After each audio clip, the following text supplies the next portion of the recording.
Nuestra exégesis está basada en Números 35:19, que dice así: El vengador de la sangre, él dará muerte al homicida. Cuando lo encontrare, él lo matará. Este versículo es un versículo inspirado por Dios y entregado al pueblo de Israel para que entre ellos hubiera coinonía y no existieran este tipo de cosas fatales como el homicidio. Podemos entender que el libro de Números y su versículo que acabamos de leer es histórico-gramatical porque nos enseña la historia de Israel desde el monte Sinaí hasta Moab. Bien, este versículo, como ya lo dije, está destinado al pueblo de Israel para que ellos pudieran entre ellos evitar este tipo de situaciones y pudiera haber paz y tranquilidad dentro de ellos. Pudimos investigar a través de las diferentes versiones y no hay mucha variaciones entre las versiones. Simplemente algunas comas, algunos acentos, pero no hay muchas variaciones, lo cual nos lleva a la comprensión de ese versículo total que lo vamos a ver un poco más adelante. Una de las circunstancias más importantes de este momento, de esta época, para que el autor, en este caso Moisés, escribiera eso, hay que entender de que esta ley que fue dada por Moisés fue una ley para poder mantener el orden y permitir que el ser humano pudiera tomar, digamos que, una decisión más razonable contra otra persona.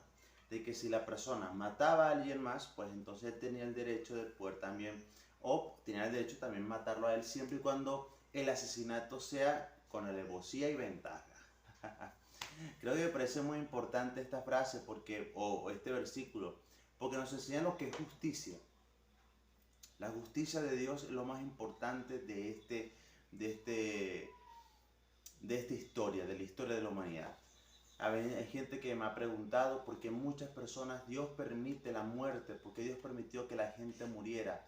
Y digo, pues sencillamente hay algo que me parece muy fundamental, que la paga del pecado es muerte.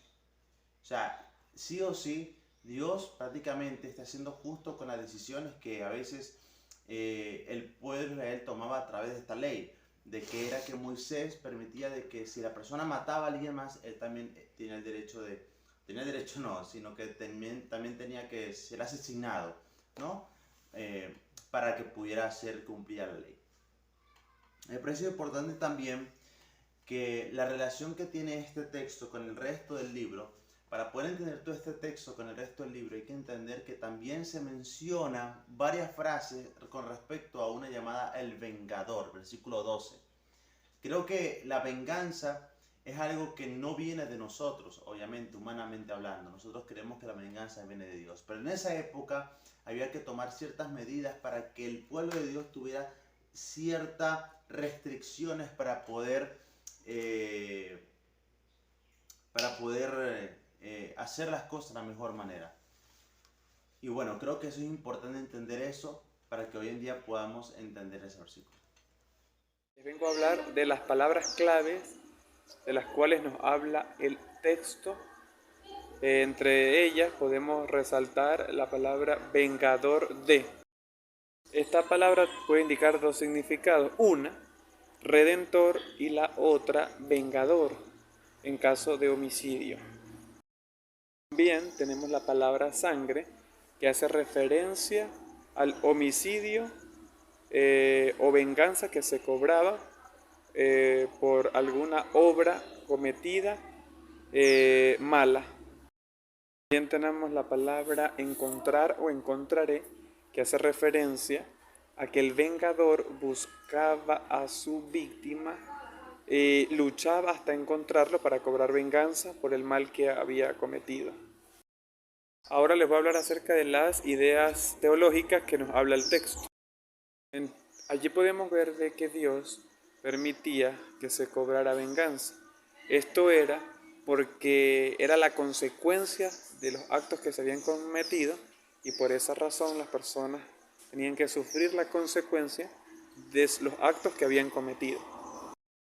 También vemos que las personas que mataban a los inocentes también sufrían el castigo, la consecuencia de lo que habían hecho, por la cual ellos morían y la ley les permitía morir como sentencia del acto que habían cometido. La aplicación que le podemos dar a la iglesia de hoy, podemos ver de que todos de alguna forma somos homicidas, sea físicamente o verbalmente, pero que vemos que esa sangre preciosa que Cristo derramó por nosotros nos cubre de todo pecado que hayamos cometido y que es necesario dejar la venganza en manos de Dios, ya que Él es el único que puede darnos la oportunidad y la seguridad del perdón de nuestros pecados y de la falta que hayamos cometido. Por esa razón, le dejamos este mensaje extraordinario de la palabra de Dios para que por medio de ella nuestras vidas puedan ser transformadas y llevadas de gloria en gloria. Que Dios te bendiga.